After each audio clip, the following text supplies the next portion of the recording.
Good afternoon, good morning. That felt like my convocation actually. CP was so kind. Thank you, respected Mr. Anand Mahindra. Thank you, sir, for gracing us with your presence, the Chancellor of this university, the Vice Chancellor, the guest of honor, Sri Krishna Ella Garu, Dr. Krishna Ella, CP Gurnani, my dear friend, Vineet Nayarji, Honorable Principal Secretary Jayesh Ranjan, to all the dignitaries on the dais, to the faculty, to the staff, to the non-teaching staff, to the proud parents, and most importantly, to all the graduating students, thank you very much for inviting me and thank you very much for having us here. Now, first of all, my heartfelt congratulations to all the students who have successfully passed their courses and are receiving their degrees today.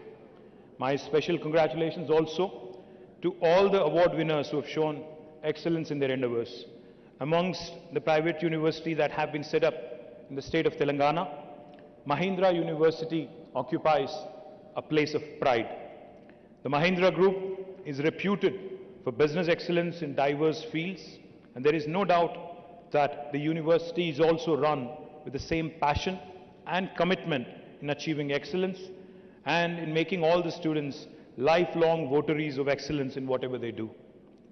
Mr. Anand Mahindra himself embodies another very important virtue, which is that of compassion. In fact, when he was speaking, I was listening in very intently. Now, when he talked about a combination of art and science and what he wants to bring about in Mahindra University, eventually a blend of both. I remember a conversation that I had with a friend of mine. Now, this friend of mine had told me that there are two kinds of people in the world, artists and then there are the scientists. Artists who think with their heart and scientists who basically let their mind dominate. I think what Mr. Anand Mahindra was alluding to today is he wants Mahindra University to create that new blend, that new breed of people, which is a good combination of heart and mind, which is a blend of art and science, a new breed which is a combination of artists and scientists, and hopefully all of you and the future classes of Mahindra University, future students of Mahindra University will become an embodiment of that. Good luck to you, sir, on that effort, and I hope you'll set a benchmark. I hope you'll raise the bar in India for other universities, for other academic institutions. Mr. Mahindra's life has been spent in making our country proud by coming out with products and services that are truly world-class. He is a visionary in that many of his ideas are futuristic, anticipating the needs of the world decades ahead of time. I'm sure that the university also has fostered a strong culture of compassion, innovation, and inquisitiveness in the hearts and minds of all the students here. Young India, I call India young because, as you all know, if you look at our population today, 1.4 billion India, 50% of India is less than the age of 27. 65% of India is less than the age of 35. That's why I call our country a young country. As the world is getting older, India is getting younger. And youth in our country especially are brimming with ideas, are brimming with energy, are wanting to take on the world and have an aspiration that is truly global. They have a voice and want to be heard across the world. They are no more passive observers of events going by, but possess a strong desire to be at the center stage and make a difference and an impact globally.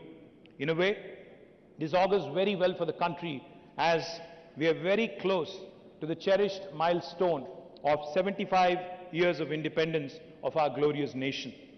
These milestones are also occasions when we have to think about our future and how we collectively intend to make the future much more than what the past has been. The youth are going to shape the future immensely.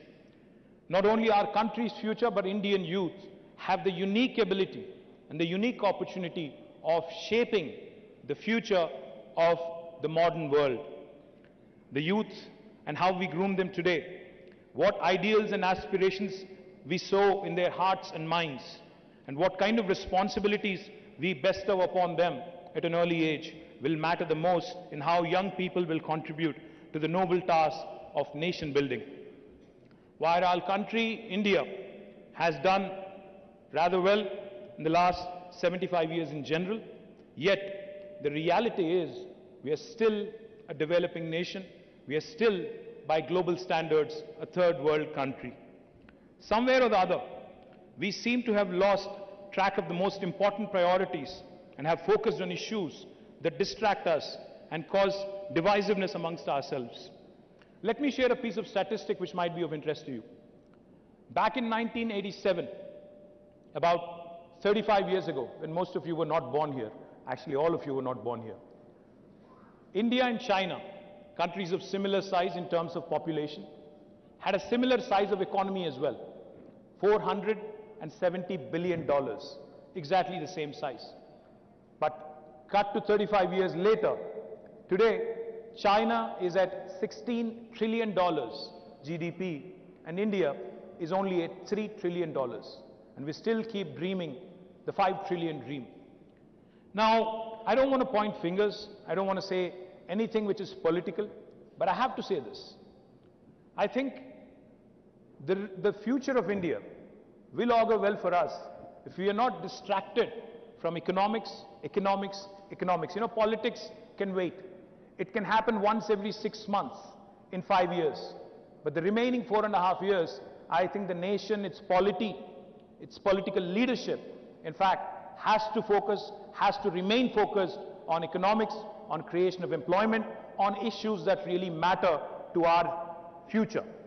While the politicians of this country are largely to be held accountable for their inability to arrive at a consensus on national priorities and then devoting their energies in achieving them, we also cannot ignore a sense of apathy amongst the general population in allowing things to come to such a state.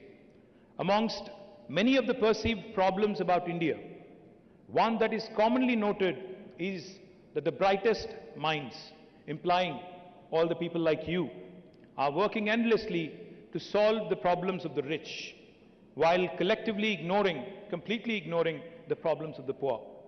As I mentioned, hardly anyone has focused on building houses and toilets for the poor, but there are hundreds and thousands of bright engineers and architects who are constructing villas in gated communities for the rich. It is time that we also change our lopsided priorities and ensure that the task of nation building remains supreme for everyone. While we all speak about India as one nation, which it is, we should also accept another reality, that within our country of India, there are 28 different Indias, meaning there are 28 states within India which are extremely diverse and have their own levels of development. There are few states today who have focused on good governance, balancing the priorities between welfare, development, have designed people-centric programs, and have implemented all their ideas and goals with perfect execution. I feel very proud to share with you that our young state of Telangana today has become a role model state in the country for the rest to emulate. I know that students of Mahindra University come from different parts of the country, but I would encourage all of you to look at the opportunities that are available in Telangana, in Hyderabad. Telangana is the champion state in promoting innovation and entrepreneurship amongst the youth.